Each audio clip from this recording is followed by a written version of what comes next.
অনেক মাস আগেই প্রবর্তক শ্রীকৃষ্ণ মন্দিরের অধ্যক্ষ লীলারাজ গৌর দাস, স্বতন্ত্র গৌরাঙ্গ দাস এবং চট্টগ্রামস্থ পুণ্ডরিক ধামের অধ্যক্ষ চিন্ময় কৃষ্ণ দাসকে সাংগঠনিক শৃঙ্খলা ভঙ্গের দায়ে ইসকনের সাংগঠনিক পদ পদবী সহ ইসকনের যাবতীয় সাংগঠনিক কার্যক্রম থেকে অব্যাহতি দেওয়া হয় এবং উল্লেখ করা হয় যে তাদের দ্বারা সংগঠিত কার্যক্রম ইসকনের কার্যক্রম নয়।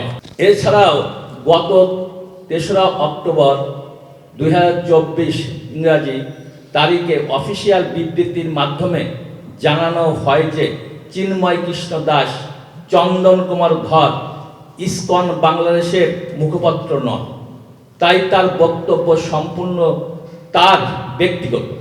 অতএব লীলারাজ গৌর দাস, স্বতন্ত্র গৌর দাস ও চিন্ময় কৃষ্ণ দাসের বক্তব্য এবং কৃতকর্মের জন্য ইসকন বাংলাদেশ কোনোভাবেই দায়ী নয়।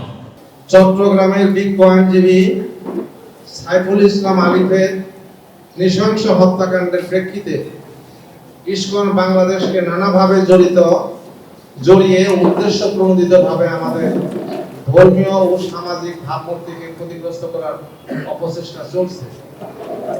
আমরা এই বিষয়ে স্পষ্ট জানাতে চাই যে ইসকন বাংলাদেশ একটি অরাজনৈতিক ও শান্তিপূর্ণ ধর্মীয় সংগঠন, যা সারা বিশ্বের মতো বাংলাদেশেও সাম্প্রদায়িক সম্প্রীতি, ধর্মীয় সহনশীলতা এবং মানব কল্যাণে নিবেদিত।